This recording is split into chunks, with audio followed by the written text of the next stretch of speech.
Así que hay muchos que han venido del interior, me contaron de la Mira, Santiago del Estero, Chaco, Catamarca no, San Juan, Río Negro, Neuquén, Rafael, Córdoba, San Nicolás, un poquito más cerca. todas las tonadas, entonces todos los cantitos y los acentos, muy bueno. Un gusto, la verdad. Yo lo que, por lo menos mi intervención, lo que les propongo, yo soy un laburante como ustedes, así que quiero que conversemos en esa medida y en esa línea, contar un poco qué es lo que hace el sindicato nuestro. Yo soy trabajador de América, de Canal 2, entré en 1982, era un pebete cuando entré y sigo siendo un pebete, pero bueno, con un poco de agua bajo el puente. El sindicato de televisión es un sindicato que agrupa a los técnicos de televisión. Tiene básicamente dos convenios colectivos, el convenio de los canales de abierto y productoras y el convenio de lo que son los circuitos cerrados de televisión. Y me voy a tener un cachito en eso porque me parece que hace algunas cuestiones de lo que por ahí ustedes están discutiendo o alguna temática de cómo nos tenemos que ver como laburantes, como trabajadores. En ese momento, el sindicato se funda, nuestro gremio, en el año 1957. Uno de los fundadores fue Alberto Olmedo. Estuvo en la segunda comisión directiva del sindicato, era vocal, el negro. Por eso el negro jodía cuando no toca botón, lo que lo vieron, era porque él era switchermaster, mezclador de control central. Entonces, él cuando estaba del otro lado decía, no me vas a joder, como él cuando jodía le sacaba la cámara. Está desde ese año y fundamentalmente agrupaba en ese momento a los trabajadores de Canal 7, que era la única televisión que había en Argentina. Pero tuvimos una formación, rápidamente se fueron conformando en la década del 60 el 13, el 11, el 9. Hubo un conflicto muy grande a mediados de los 60 en Canal 9, una huelga muy larga con una derrota nuestra, que nos marcó bastante, Romay. Y tuvo una participación sindical muy importante, pero éramos los técnicos de la televisión abierta, por ejemplo. Agrupamos a directores de cámaras, productores, asistentes de dirección, operadores de cámara, operadores de videotape, editores, sonidistas, todo lo que, digamos, está detrás de cámara y detrás de micrófonos, en el caso de incluimos la parte de administración de los canales, los servicios generales, centralizados. Eso fue lo que se fue generando en el gremio. Se discutió un convenio colectivo de trabajo en el año 73, que fue el que sedimentó un poco hasta ese momento. Había un convenio en Canal 7, un convenio en Canal 9, que eran parecidos pero tenían diferencias. En el año 73, con la vuelta del peronismo, que se impulsa un poco la negociación colectiva en ese momento, se discute un primer convenio de canales abiertos. Este convenio condensa todo lo que tenían dando vuelta en los acuerdos de empresa en el primer convenio colectivo de actividad. Esto es muy importante, muy importante.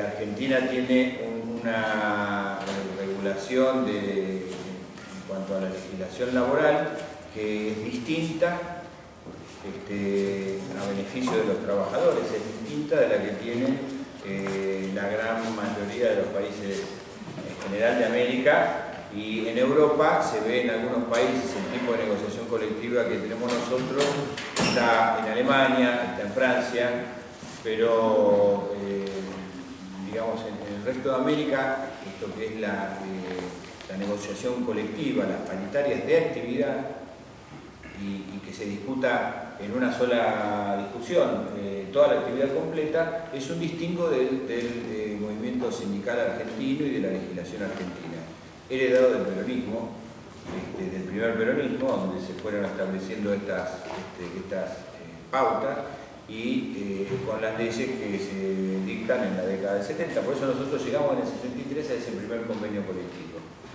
Y lógico, el convenio colectivo, hace unos días nosotros tuvimos con este tema de que habían comprado AT&T compró DirecTV, tuvimos que ir con el secretario general de Estados Unidos a ver si lográbamos alguna... en realidad fuimos con una reunión prevista con la gente de la CWA, que es el sindicato que agrupa a los trabajadores de AT&T. ¿No? Lo quiero comentar porque hace un poco a la cuestión. En Estados Unidos la afiliación sindical es del 6%. El 6% de los trabajadores están afiliados. Tienen una legislación laboral. Estuvimos entrevistándonos con gente en el Ministerio de Trabajo, la gente que hace las estadísticas. Nos mostraron 3 décadas de estadística donde la productividad de Estados Unidos va para arriba y en un momento que es Reagan y Bush empieza a ir para abajo el poder adquisitivo del salario. Y hoy lo viven como un problema grave, ¿no? Ese problema tiene origen en un paro muy grande que hubo de los operadores de aviones con Reagan, y Reagan echó a todos los operadores del aeropuerto, echó a todos, los reemplazó. El movimiento sindical no era muy fuerte en Estados Unidos, siempre estuvo muy combativo desde las empresas. Pero a partir de ahí, que tenía un 30% más o menos de afiliación sindical, hoy está en un 6%. Este gremio de la CWA es un gremio que es muy fuerte, es uno de los más fuertes de Estados Unidos. Tiene 400.000 afiliados sindicales. Y estuvimos con los dirigentes y nos decían, ellos nos decían, ¿no? Yo digo porque a veces cuando desde afuera nos ven, es importante porque son espejos que a veces nos decían, tipos muy honestos, la verdad muy luchadores, nos decían, si llegan a ir por la negociación, ustedes lo que tienen que vale oro es la negociación colectiva de actividad. Si en algún momento el gobierno o las empresas van por la negociación colectiva, ustedes tírense adelante los tanques. Esa es la imagen de Praga, ¿no? Tírense adelante, pero no dejen pasar eso. Bueno, este distingo de la negociación colectiva es el que ha ido dando fuerza a los gremios. En ese sentido, bueno, nosotros tuvimos una discusión en el año 75, cuando teníamos que renovar el convenio. Se empezaron a formar los cables de circuito cerrado de televisión. Los primeros eran de Río Negro, en general en el interior se formaron primero como un servicio más que como un negocio, después se transformó en negocio, pero era la manera de ver televisión en lugares donde no se captaba señal de televisión, había que hacer una pirueta bárbara para ver televisión, y los cables ofrecían como una suerte de antena comunitaria, y en las localidades del interior, que son del interior, en la década del 60-70 se empezaron a desarrollar pequeños cables que tenían como fin eso. Y bueno, hubo una discusión en el gremio, y esto es a donde quería llegar, donde se debatió entre los trabajadores que estaban en aquel gremio, no era era otro, era más chico, estábamos solo los artistas, de productores, directores, y hubo una discusión si eran trabajadores de televisión, eran los de los circuitos cerrados, porque no hacían en realidad televisión, hacían muy poquita televisión en algún canal, los que tenían el canal local, y después trabajaban mucho en el cableado, y sabiamente los compañeros resolvieron, después de un debate, que eran trabajadores de televisión. Eso nos permitió a nosotros ir creciendo en la década del 80, del 90, mucho. Hoy somos 36.000 afiliados en todo el país, y una parte importante de esos 36.000, la mitad más uno, diría yo, provienen del circuito cerrado de televisión. Y también con un componente muy fuerte en cuanto a pelear los intereses como trabajadores, los intereses de nuestra clase como trabajadores delante de los empresarios. En algunos, nosotros tenemos alrededor de 2.000 empresas encuadradas en la Argentina. Algunas son empresas muy grandes, muy poderosas. Nosotros siempre decimos que nuestro empresariado no son dueños de kioscos, desgraciadamente, ¿viste? Porque a veces es más fácil discutirle, pero tienen empresas que tienen recursos, pero son empresarios que siempre, no en un momento, siempre tienen poder. Siempre tienen poder. El empresariado de los medios de comunicación es un empresariado que siempre tiene poder. En algunos momentos la relación de fuerza es más favorable y nosotros podemos dar peleas más interesantes y más importantes. En algunos otros momentos la relación de fuerza es adversa y nos defendemos. Eso pasó en los 90. En los 90 resistimos, dimos muchísima pelea, pero eran todas peleas de defensa, de resistencia, para tratar de que echen a trabajadores. Lo logramos muchas veces, no todas. Pero era un movimiento de defensa, era un movimiento de proteger a los trabajadores, a su familia, de proteger el salario, porque también a veces no te echaban, pero te querían marcar el salario, quitarte conquistas, quitarte beneficios. O momentos como este, que claramente es un momento de avance. En nuestro gremio este es un momento de avance, de consolidar una construcción que venimos haciendo durante mucho tiempo. Recién la compañera mencionaba que formamos parte de una confederación. Esa confederación nació junto con la compañera acá en un momento de defensa. Vamos a poner las cosas como son. Nos unió un movimiento defensivo que fue la privatización de los canales 11 y 13. La privatización de los canales 11 y 13 en los comienzos del menemismo, cuando se empezaban, fue uno de los primeros experimentos en privatizarse. Hubo una oposición muy fuerte, se tomó una noche una entrega de Martín Fierro, fuimos todos los gremios, nos metimos, armamos un lío bárbaro, la noche los hijos de Fierro, ¿no? Pero de alguna manera esa pelea fue dando, digamos, una conjunción de intereses, y son más de 10 gremios que discutieron los puntos iniciales de lo que fue los 21 puntos para una radiodifusión democrática. Esos puntos los vino construyendo. Nosotros tuvimos en cuanto proyecto de modificar la ley de radiodifusión, que era la ley dictada por la dictadura militar en el 79, que era una ley que estaba pensado con un carácter represivo sobre los contenidos, que estaba pensado con un carácter de control sobre los dueños. Fue una ley que nosotros quisimos cambiar en más de una oportunidad, y llegábamos a la discusión de comisiones. Estábamos de acuerdo muchas veces en alguna idea general de por lo menos cambiar en cuanto a que hubiera cuotas de pantalla, que hubiera cuotas que después se fueron cristalizando, pero que no pudimos avanzar jamás. Esos proyectos bajaron al recinto. Hubo muchísimos proyectos de ley que perdían estado parlamentario.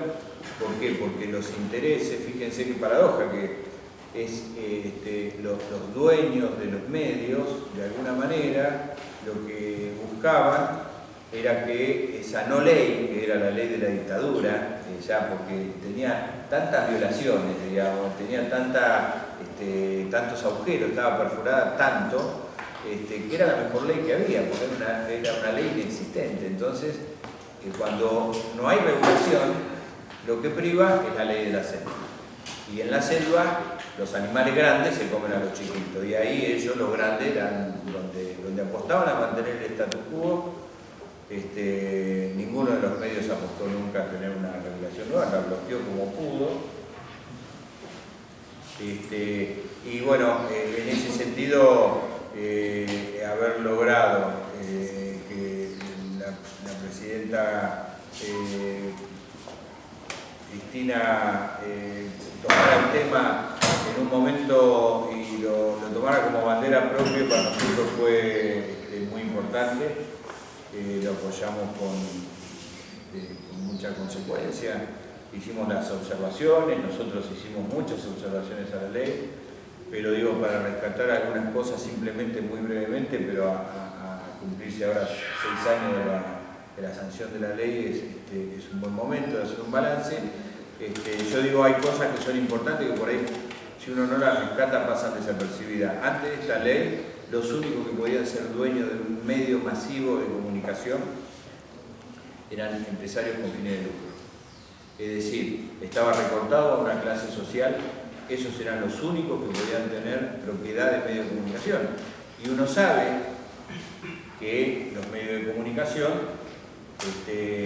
generan empatía, generan política, generan ideas y difunden ideas. Entonces, estamos hablando de que solo una clase social era la que podía detentar los medios de comunicación y se los había apropiado al resto de la sociedad de manera absoluta. En ese sentido, la ley modificó eso y hoy permite que sociedades sin fines de lucro,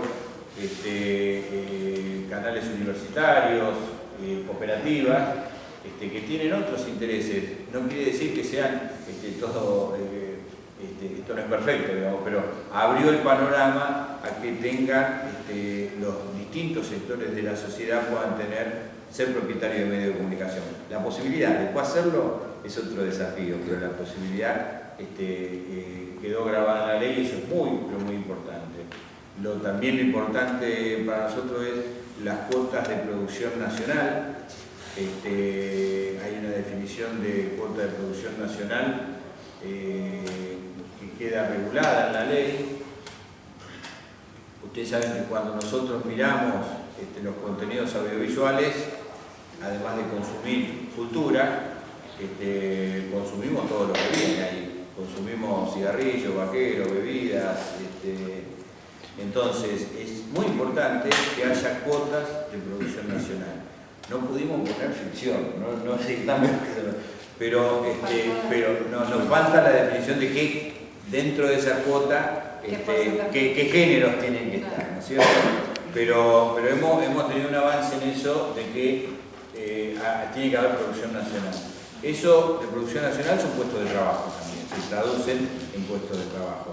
No solo en el servicio define la ley, tiene que darle a los usuarios, a los oyentes, a los televidentes, tiene que darle contenidos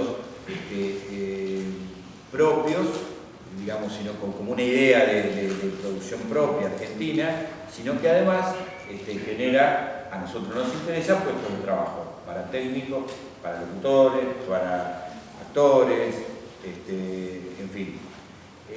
Esos son escalones que hay que saber valorar. El tema también de una clara posición antimonopólica es muy importante, por lo menos que tenga restricción de formarse un monopolio, estará, digamos, en discusión hasta la aplicación, pero la ley ya está, digo, lo que nos permite discutir eso hoy, hasta que se cristalice, es que hay una ley. Entonces, a 6 años tenemos que reconocer que la ley puso un criterio antimonopólico, o por lo menos restricciones a la concentración, que permite que haya una difusión democrática, que permite que haya una difusión de distintos sectores de la sociedad, que permite que tengan segmentos de producción nacional, también segmentos de producción local. Es muy importante que dentro de la producción nacional se reconozca que no solo la ciudad de Buenos Aires es la que existe, porque cuando miramos en Chaco los noticieros que nos dicen cómo están los baches del Obelisco, los del interior decimos, esto es ajeno a nosotros. Entonces también está muy buena la definición de las cuotas de producción local, tanto en radio como en televisión. Esos son todos espacios de trabajo, la ley está pensada y diseñada para generar espacios de trabajo, es un compromiso, debe ser un compromiso de los trabajadores, procurar de que la ley se ejecute como corresponde. No es una ley, como han pretendido decir, para estigmatizarla, que es una ley que viene a cerrar micrófonos o a callar voces. De ninguna manera en la ley está ninguna acción que esté destinada o que tenga posibilidades siquiera de tener alguna afección, de afectar ningún micrófono, ninguna voz. En realidad lo que está haciendo está generando otros, o está abriendo la posibilidad de que se generen otros. Y eso, bueno, al que era el dueño de los micrófonos podrá no gustarle, pero a nosotros que vivimos de este trabajo sí nos interesa. En nuestro gremio, para redondear un poco, como contaba hoy, somos hoy 36.000 trabajadores. Nuestros ejes de trabajo son las paritarias, que anualmente vamos renovando el salario, este proceso de discusión salarial anual, que venimos desde hace 12 años. yo conté recién cuando entré, a los muy pocos años de que entré, ya estaba en el rubro me dijeron delegado paritario, así que ya estaba en el 88 discutiendo los salarios del gremio, tuve toda la inflación, la hiperinflación, llegamos en un año a discutir 3 veces, en el año de la hiperinflación, en el 88, en un mismo mes, 3 salarios. Es decir, ya veníamos varias veces discutiendo 2 veces el salario. El récord fue un mes que fue el 100 y pico, no me acuerdo cuándo fue ese mes el pico de la hiperinflación.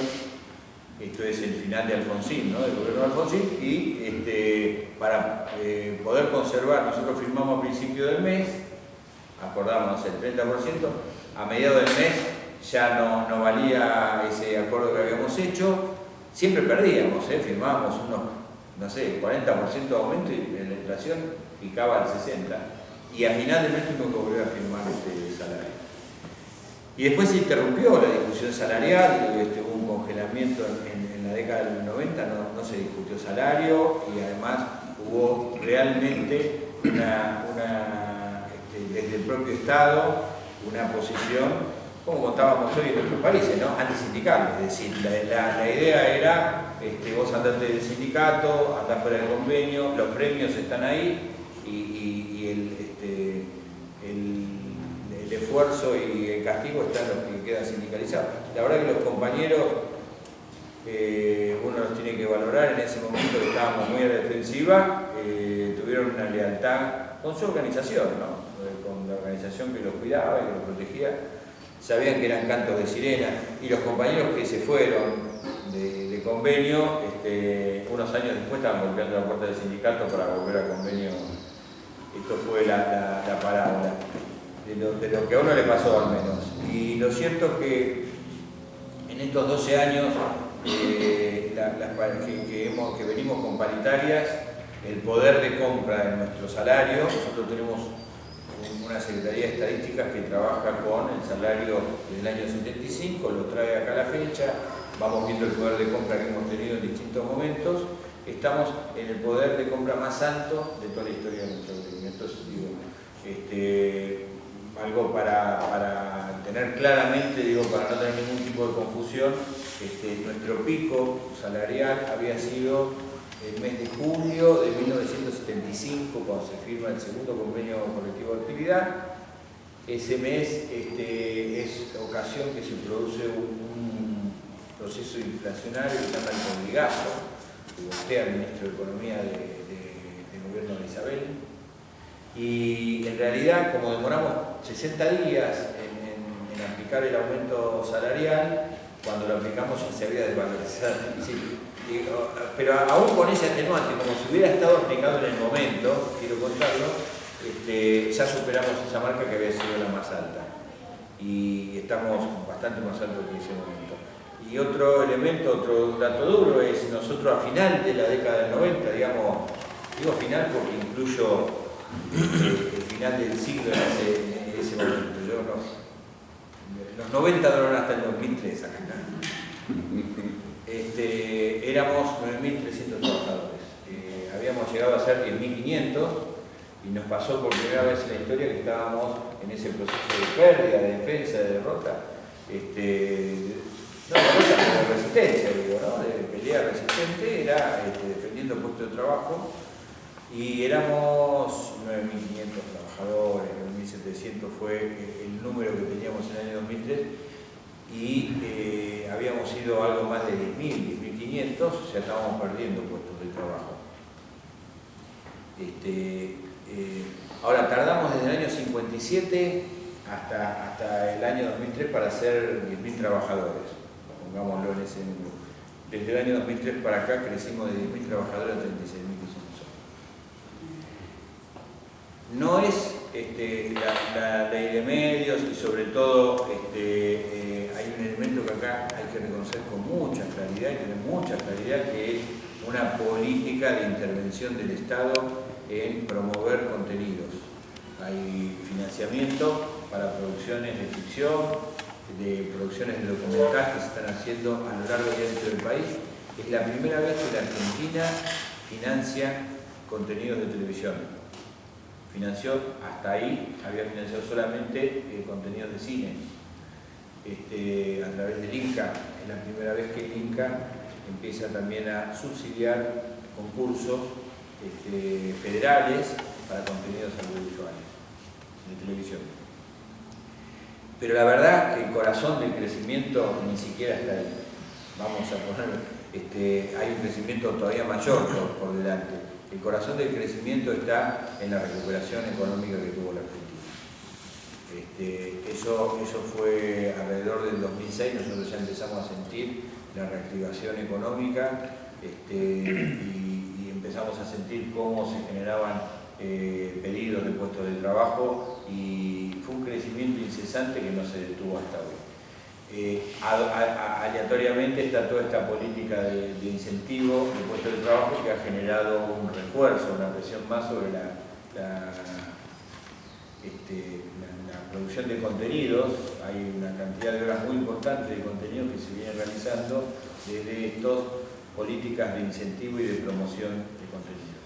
Nosotros estamos absolutamente de acuerdo, nos parece que el campo audiovisual es un campo, compañeros, que está en disputa en el mundo, es un campo que el tema de la soberanía no es un tema que nadie nos va a regalar. Los norteamericanos lo tienen muy en claro la fábrica que significa Hollywood y lo que representa en la creación de sentidos, en la creación de valores, y eso es lo que está en disputa, y tiene que haber una política argentina, del Estado argentino, que promueva contenidos para tener nosotros también un espacio audiovisual que tenga nuestra marca, que nos reconozcan en el mundo, que lo podamos consumir y disfrutar nosotros, pero que también lo podamos ofrecer en el mundo. Me parece que esos son los desafíos como trabajadores, como gremios que tenemos por delante. Bueno, nada más.